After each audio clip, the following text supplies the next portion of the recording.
Hello, hello, hello, my Women's Prosperity Network friends, and to all of you who are joining us here live. So glad that you could join us for this pop-up training and pop-up discussion. And I am Trish Carr, so thrilled to have this conversation because do you have an inner critic? I do. I have this woman's voice. I think sometimes it's my mother. Sometimes it's me, but I have this voice in my head telling me, oh, don't do that. Oh, stop it. Oh, don't eat that chocolate. Oh, you're too fat. Oh, look at yourself in the mirror. Oh, don't say that out loud. Like all this stuff going on in my head all the time. And it's really, I like to call her my inner critic because that's what she is. She's my inner critic. And I am consistently doing what I can to stop her from criticizing me. Can you relate to this? If you can, give me a yes in the chat because you're going to want to stick around for the next 15 minutes because I am going to have a conversation with someone who is an expert in shutting that person up in your head. And Robin Johnson is here with me. And she is, I love her title as a resilience and well-being advisor. She is the guide for us to develop resilience, discover our characters, traits, our strengths. And what she does is she makes sure using science-backed and evidence-based principles, she shows us how to find our voice, take greater responsibility over our own lives, and get this voice out of our head. Here's a really cool thing, something I'm going to ask her about as soon as we start. She is a violin teacher, which means she plays the violin, and she's the co-director of the Suzuki Music Program of Los Angeles. So if you think that you're juggling a lot of things, this lady is definitely juggling it all. So let me welcome the fabulous, the incredible Robin Johnson. Hi, Robin. It is really great to be here. Thank you so much for this follow-up. We actually I had a lovely, lovely conversation with Nancy on the 5th, and this is a follow-up. Thank you so much because I'm going to be doing a full-blown workshop on this on the 1st. Sometimes I call it a mini workshop. I have a half-day workshop. This is just a 1-hour workshop on, and I like to call it transforming your inner critic. I used to think of it as silencing your inner critic. Then I realized, no, we don't want to silence our voice. As women, we often have had our voices silenced too many times. And so the notion isn't to silence the voice.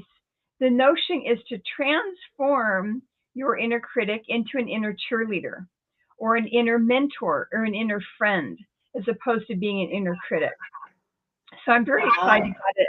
I use this on myself, and I just love to share it with other people.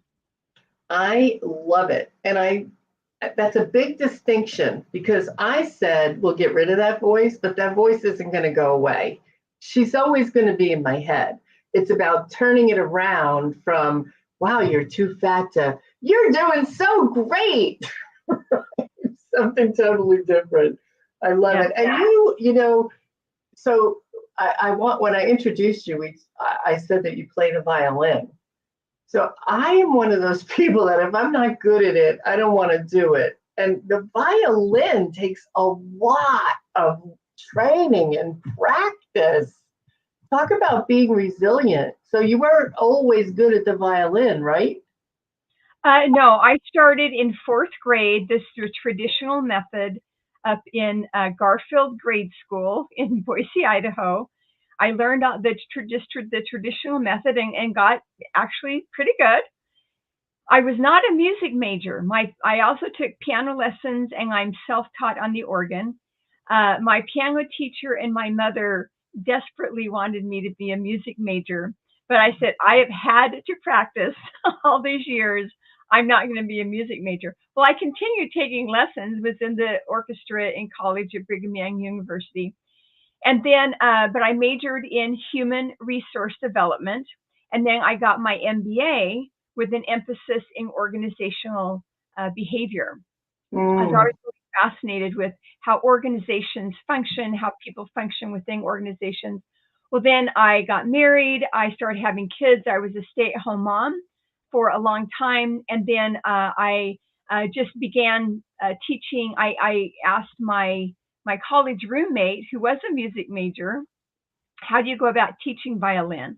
And so I got trained in the Suzuki method, which we start children very, very young with a lot of parental involvement.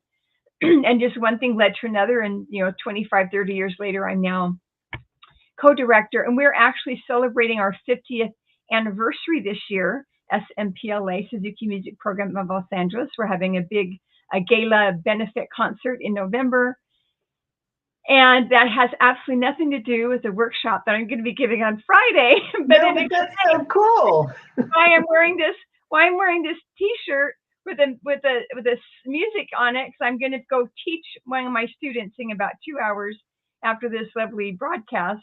But it all ties together because the Suzuki, one of Dr. Suzuki's huge concepts was character first, then ability. And his notion was, we are not here to create a bunch of violin students. We're here to create beautiful human beings through the study of a musical instrument. And that does tie in with the theme of my workshop, Transform Your Inner Critic, because that is part of our character. I like to say it's like having this little rat in the back of your head. There's a rat in the back of your brain. Why didn't you do this? Why didn't you do that? Blah. And it's transforming that rat in this just gnawing at the back of your brain to transform that into like a flower, a calla lily, just very gently sitting on the side of your brain, or your cheerleader, saying you can do this, or you've done hard things before, you can do this, you can figure this out. And anyway, so it all ties together. So you're doing it on Friday, so that's June 21st. 21st. So June 21st at 1:00 p.m. Pacific. Okay. 4:00 p.m. Eastern. So it's a great way to end your day, start the weekend, transform your inner critic. And everything that I teach, anyone who's been to any of my workshops know that it is very interactive. I believe that there's a lot of collective wisdom in whoever comes to my workshops, very interactive. And I teach very specific principles, but also practices, very specific skills that you can walk out of that workshop and you have something in your hip pocket that you can immediately start using to make your life better. Love it. Love it. Love it. Love it. One of these, the first, when I think about this voice in my head, where does she come from? Like, why is she even there? That's a very, very good idea. That's an excellent question. I really don't know if science has fully determined where that comes from, but way, way back long ago, in fact, in part of my write-up for this workshop is the failures of Freud and what works instead. And it was believed that, we have these emotions, these, we're sad, or we have these, we're angry, we have these negative emotions. And that then causes how we think, which then leads to more negative emotions. Well, Aaron Beck, who is known as the father of cognitive behavior therapy, this is back in the 60s, and he was a student of Freud, and he was trained in Freudian psychotherapy. And so he was working with his clients using Freud's methods. Now, I'm just doing a little side digression. We honor Freud because he was one of the first people to acknowledge that there are things in our past that impact our present and our future. And so Aaron Beck was, working with his patients using the Freudian method. and he just found they just weren't getting better. But he noticed that all of them kind of talked alike. They use the same phraseology, so to speak, very similar ways of talking about themselves and to themselves. And he got to thinking, I wonder if I got them to change how they talked, if that would change how they feel. And so he began doing this, and he found that it worked. So by changing how people talk to themselves, it changed how they felt, and they began to feel better, and they began to get better. So that is how the whole field of cognitive behavior therapy emerged. And then that led into other things, and then the totally adjacent field of positive psychology.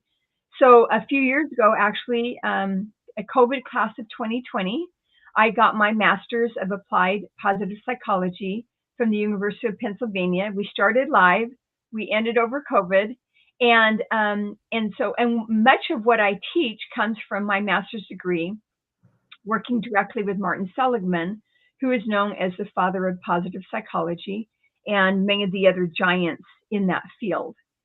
So, love it. I love it. And I love the failures of Freud. That almost sounds sacrilegious when you're talking about psychology, doesn't it? Yeah. But there are. And that whole thinking, feeling, doing, people talk about, I'll do it. How do you talk to us a little bit about that thinking, feeling connection, and what does come first, and how do you make it happen? Well, what they found, because we have so much technology has improved, so now they can do a lot of brain research, lots and lots of brain research. And so they can see, chemicals moving around in your brain. They're seeing all these things now that how one thing impacts another thing. And so the first thing is, I believe, is to become aware that we are talking to ourselves. Become aware that we are saying things to ourselves. It is just so automatic, this continual chatter in our brain. It is just so automatic that, to me, the first step is becoming aware. Oh, I'm talking to myself. What am I saying? Would I say that to my daughter?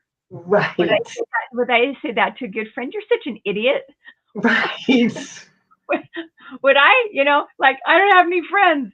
What I say to my daughter, you just don't have any friends. No. You're just too caustic for people. You wouldn't say that to your daughter or your friend or your spouse. Yeah. But you say it to yourself. Yeah, exactly.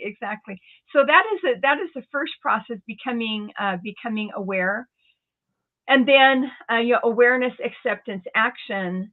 And so in the acceptance is acknowledging, yes, that is there, and then I like to, at that point, putting a few strategies is when we're really, oftentimes our thought will then cause an emotion.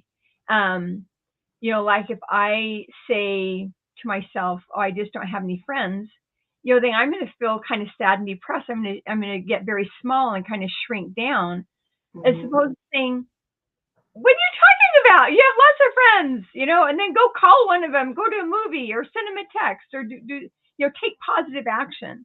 So if what we're thinking causes us to feel small and less than, then we're not going to be taking positive actions to make our lives better.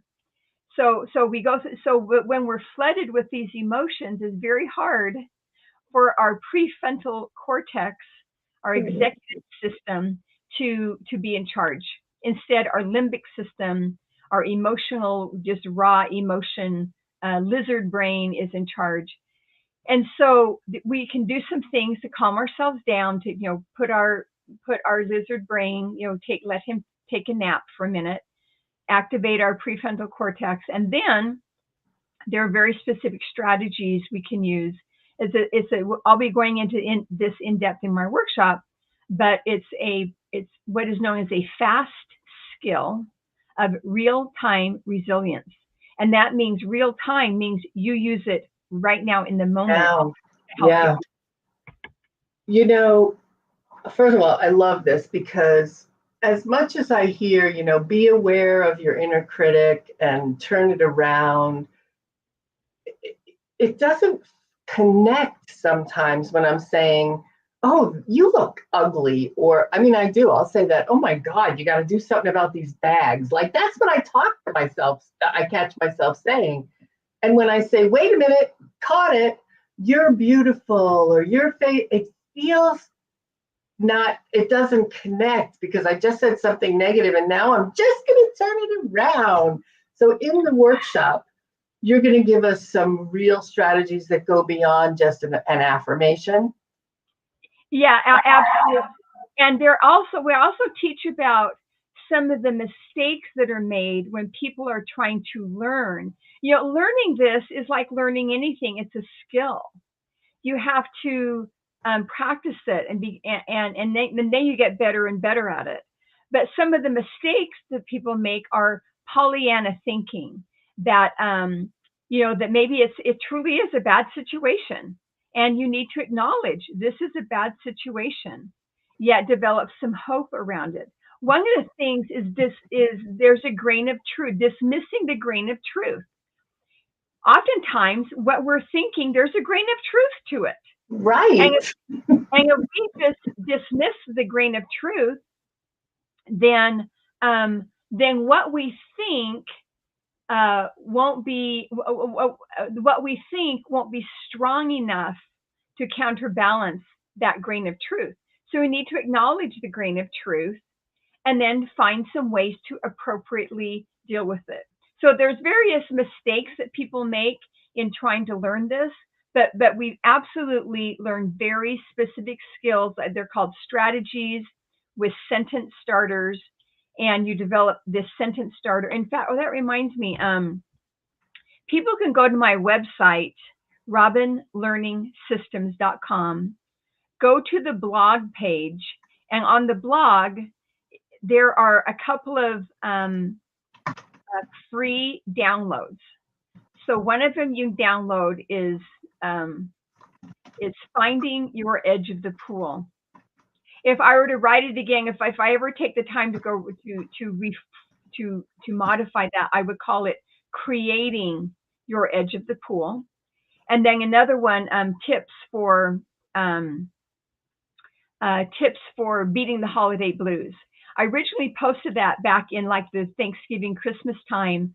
But when you think about it, hey, there's New Year's, then there's Valentine's Day. And there's birthdays of the person you're missing and all that.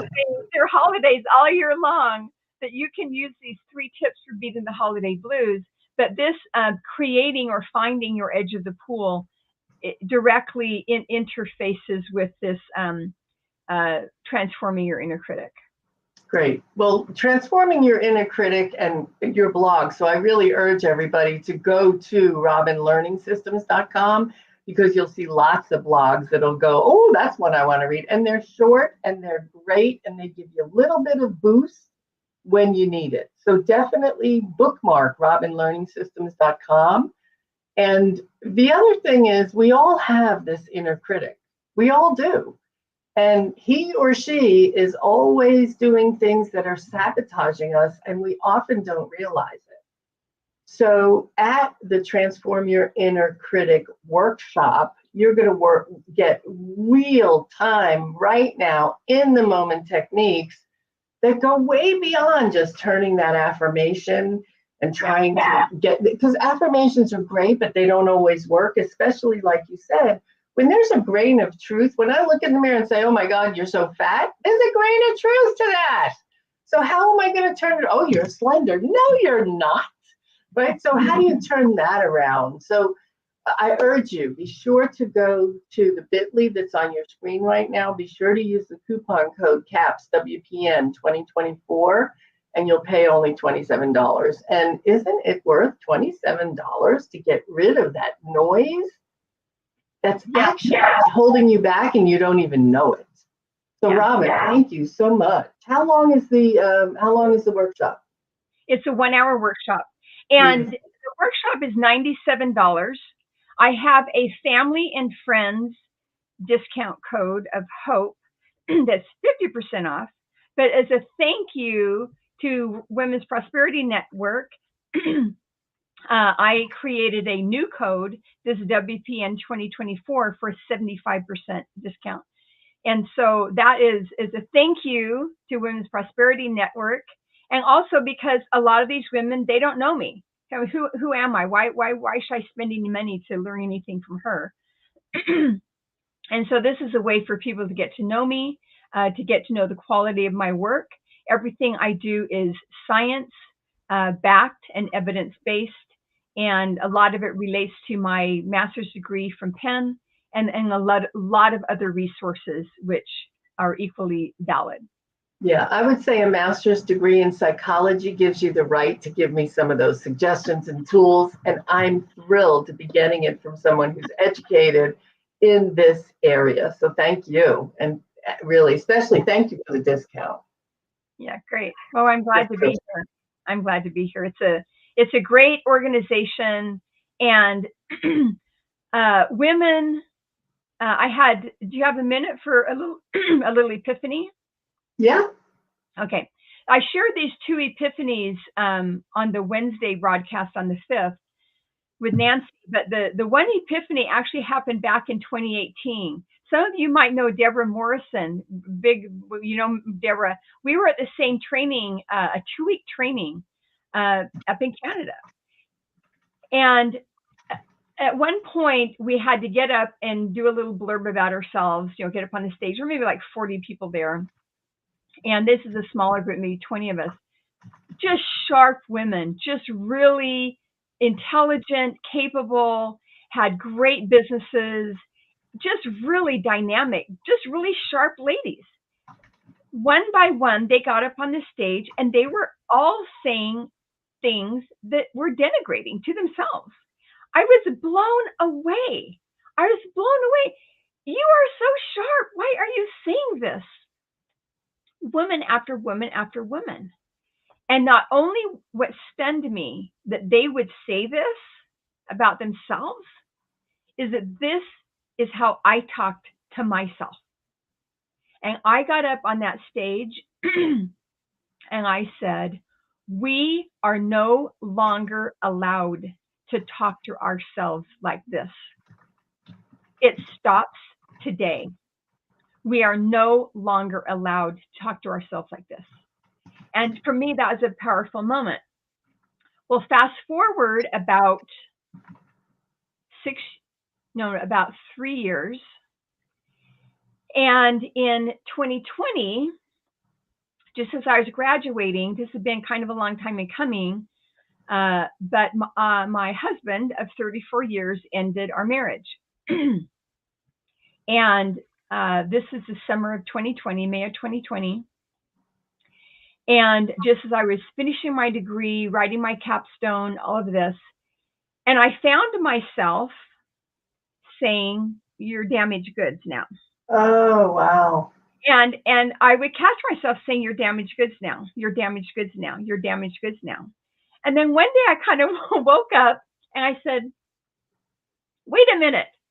I know a lot of women whose marriages have ended, and I don't view them as damaged goods.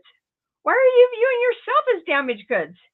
And I said, I am going to take every inch of what I learned in my program, and I'm going to use it on myself.